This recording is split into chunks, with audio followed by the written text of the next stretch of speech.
Today, I'm going to show how to make a plasma globe from a light bulb.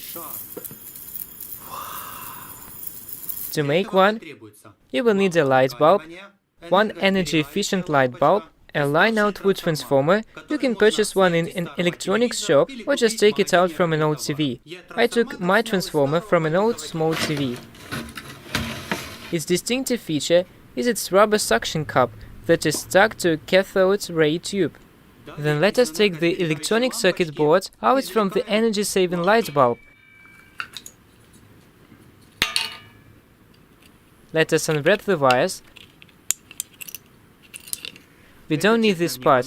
Keep in mind what terminals the 220-volt wires are connected to. You can connect the same TV plug to it. We've done a part of the job.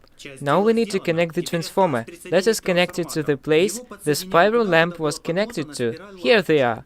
But there are 4 of them, whereas we need 2 only. We won't use the 2 terminals that are connected to the capacitor.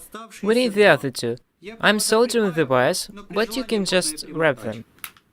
You might wonder how to connect the transformer the right way because there are so many terminals. We need to resort to the help of a multimeter. Let us apply the probes to the terminals in a random order. We need to find the terminals that are the most resistant. In my case, these are the 2nd and the 7th terminals. The electrical resistance was 3.3 ohm. Let me solder the wires to the terminals. Now, I need to connect the rubber suction cup to the light bulb and the device will be ready.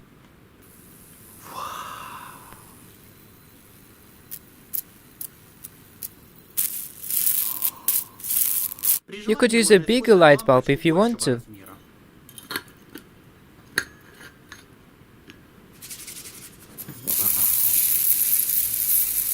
Круть. Ух ты чё, круто, еще давай. How does it work?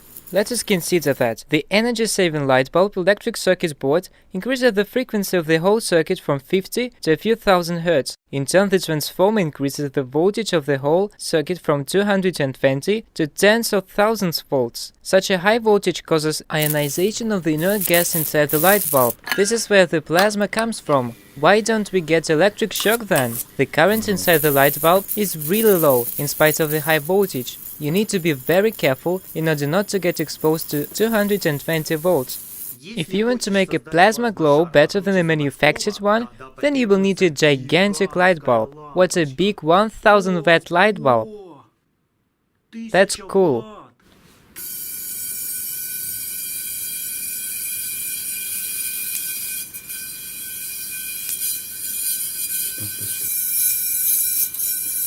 Вау! О, улет! Ой-ой-ой-ой-ой-ой! Давай, давай. Да-да, стой. You could fit the circuit boards and the transformer into a shoe shine sponge container. Then you could attach a light bulb to the top of the container. Then you will get an original decorative light bulb that will serve as an adornment in your house. You could also use it as a night light or a relaxation lamp. Still, it seems to be more interesting to use it for carrying out experiments. The plasma globe can transmit electricity wirelessly. Light bulbs light up right in your hands.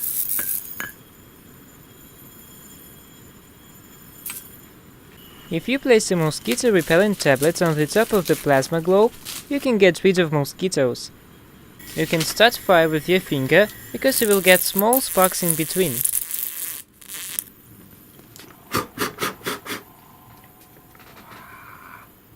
You can also use the electricity as a musical instrument, alternating touching the plasma globe with one hand and the computer speaker plug with the other hand. What other plasma globe tricks do you know? Enjoy the heat produced by your plasma light bulb. Don't forget to subscribe to the channel. In the next video, we will blow the plasma globe. I'm kidding, we won't do that. Anyway, subscribe to the channel. Let it be a fair play. We will make high-quality videos. In turn, you will subscribe to the channel. Click the thumb up button and share the video. See you next time on my channel.